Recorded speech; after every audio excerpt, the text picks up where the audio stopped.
दोस्तों, आज से हम बेजोड़ जोड़ा के इस YouTube चैनल पर बेंगलोर अंडरवर्ल्ड की कहानी को शुरू करने जा रहे हैं। मुंबई अंडरवर्ल्ड और बेंगलोर अंडरवर्ल्ड के शुरू होने की कहानी बिल्कुल अलग है। जहां मुंबई अंडरवर्ल्ड अपने शुरुआती दौर से ही अरब देशों के साथ जुड़ गया था, वहीं बेंगलोर अंडरवर्ल्ड के साथ ऐसा नहीं था। बेंगलोर में पहले कुछ लोगों ने अपनी साख जमाने की कोशिश की और फिर इस ऑर्गेनाइज्ड क्राइम के तीसरे कड़ी ने इसे देश के बाहर पहुंचाया। कौन था यह तीसरा कड़ी, यह आपको आगे आने वाले वीडियो में पता चलेगा। अभी अगर बता भी दिया तो आप लोग समझ नहीं पाएंगे, इसीलिए पूरी तसल्ली के साथ आप लोग इस सीरीज का वीडियो देखिएगा। सब कुछ बहुत ही आसानी से समझ में आ जाएगा।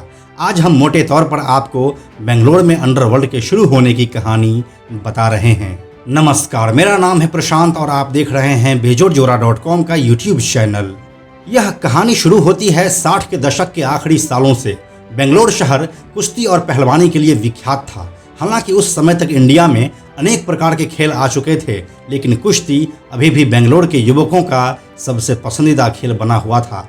कुश्ती के अखाड़े शहर के कोने कोने में हुआ करते थे। उन हर अखाड़ों में एक बात कॉमन थी कि वहां पर भगवान बजरंग बली की एक आदमकद मूर्ति जरूर होती थी, क्योंकि बजरंग बली को मजबूती का प्रतीक माना जाता है। इस कुश्ती ने शहर को कई नाम दिए। हर साल होने वाले कुश्ती महोत्सव में जो पहलवान जीतता था उसे पूरे राज्य के लोग जान जाते थे और उनका स्टेटस किसी सेलिब्रिटी से कम नहीं होता था। इसीलिए युवाओं की इस खेल में खासा दिलचस्पी थी। लेकिन समस्या उस समय शुरू हो गई जब कुछ लोग इस कुश्ती के खेल को अखाड़ों से निकलकर बाहर सड़कों पर ले गया।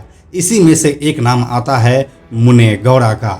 मुने गौड़ा उस समय शहर का एक मुख्य पहलवान हुआ करता था और उसके अखाड़े में एक से बढ़कर एक पहलवान थे।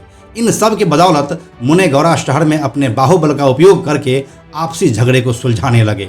ये काम करते करते वह कब एक अखाड़े के पहलवान से लेकर बियर बार और कोठों से हफ्ता वसूली करने लगा, पता ही नहीं चला। बेंगलोर में हफ्ता वसूली को मामूल कहा जाता है। इस तरह से मुने गौड़ा अपना वर्चस्व शहर में बढ़ाने लगा और जब बाजूबल के दम पर उसे ख्याति मिलने लगी, इसके बाद लोग उसके नाम से डरने भी लगे।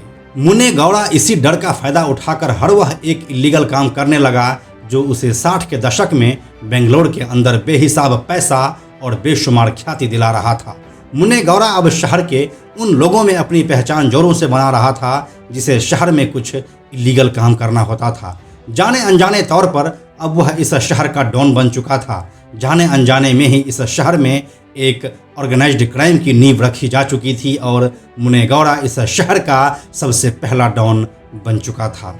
60 का दशक खत्म होता है और अब 70 का दशक शुरू हो गया था। बेंगलोर शहर एक बहुत बड़े ऑर्गेनाइज्ड क्राइम में फंसने वाला था। मुने गौड़ा की कहानी और है कि कैसे उसने अपने रसूख का इस्तेमाल किया और फिर कैसे उसका खात्मा हुआ। लेकिन उसके खात्मे के साथ बेंगलोर में अंडरवर्ल्ड खत्म नहीं बल्कि शुरू हुआ था। इस कड़ी में बाद में एक के बाद एक नाम जुड़े जिसने इस शहर पर राज किया। इन नामों में MP Jayraj, Kotwal Ramachandra, Agni Sridhar, Muthappa Rai, oil Kumar, silent Sunil, T Gopi और कोली फैयाज जैसे नाम हुए। इन सब नामों के अपने अपने किस्से हैं जो हम आपको आने वाले वीडियो में विस्तार से बताने वाले हैं ताकि आपको पूरी कहानी पता चल सके। साथ ही हम आगे आने वाले वीडियोज में आपको यह भी बताएंगे कि अभी भी बेंगलोर में अंडरवर्ल्ड एक्टिव है या नहीं। एक IT हब बनने से पहले बेंगलोर भी एक काले स्याह अंधेरे में घुसा हुआ था जिसकी हम एक एक परत को खोलने की कोशिश करेंगे। तो ये थी बेंगलोर में अंडरवर्ल्ड के शुरू होने की कहानी, या इसे आप इस पूरे सीरीज का इंट्रोडक्शन भी कह सकते हैं। आपको हम विश्वास दिला रहे हैं कि इस सीरीज की कहानियां भी मुंबई अंडरवर्ल्ड जितनी ही फैसिनेटिंग है, इसलिए आप लोग एक भी वीडियो को मिस मत कीजिएगा। और इसके लिए ज़रूरी है कि आप हमारे बेजोड़ जोड़ा के इस चैनल को सब्सक्राइब करके घंटी के बटन को ऑन कर लीजिएगा और साथ ही हमारे टेलीग्राम चैनल को भी ज्वाइन कर लीजिएगा। आप हमारे साथ बने रहिए। हम जल्दी मिलते हैं आपसे इस सीरीज के सबसे पहले फुल फ्लेज वीडियो के साथ। Thank you so much.